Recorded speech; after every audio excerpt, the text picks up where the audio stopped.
ایک بادشاہ اپنی بیوی سے بہت زیادہ محبت کرتا تھا۔ ایک مرتبہ اس کی دوسری بیویوں نے اس سے کہا کہ آپ فلاں بیوی سے زیادہ محبت رکھتے ہو، حالانکہ حسن میں ہم اس سے زیادہ ہیں، سمجھداری میں بھی ہم اس سے زیادہ ہیں، آخر اس میں ایسی کون سی خاص بات ہے؟ ہمیں تو اس میں ایسا کچھ نظر نہیں آتا، آخر اس کی کیا وجہ ہے؟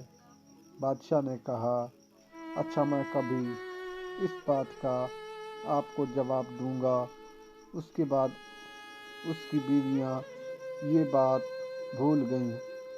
ایک دن بادشاہ نے اپنے گھر کے صحن میں بیٹھ کر کہا کہ آج میں اچھے موڈ میں ہوں، اس لیے میں چاہتا ہوں کہ تمام بیویوں کو اچھے اچھے انعامات سے نوازوں۔ وہ یہ سن کر خوش ہو گئیں کہ آج ہمیں شاہی خزانے سے انعام ملے گا۔ صحن میں سونے چاندی کے ڈھیر لگا دیے۔ بادشاہ نے کہا کہ اس میں جس کو جو چیز زیادہ پسند ہے وہ دوڑ کر اس پہ ہاتھ رکھے، وہ چیز اس کی ہو جائے گی۔ چنانچہ جس وقت میں اشارہ کروں تم دوڑ کر اپنی پسند کی چیز پر ہاتھ رکھ دینا۔ بیویاں تیار ہو گئیں اور انہوں نے اپنی چیزوں پر نگاہیں جما لیں۔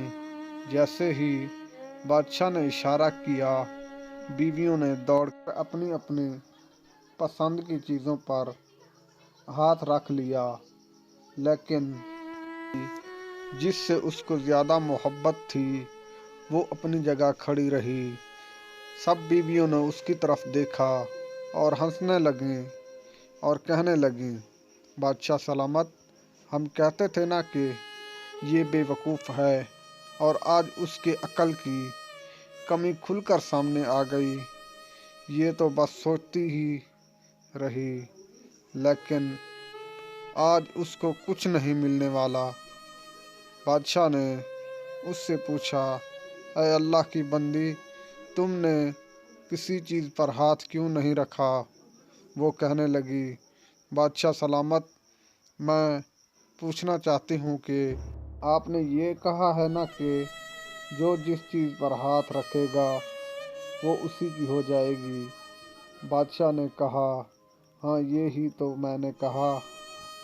اس نے یہ تصدیق سنی تو فوراً بادشاہ کے اوپر ہاتھ رکھ لیا کہ آپ ہی میرے ہو۔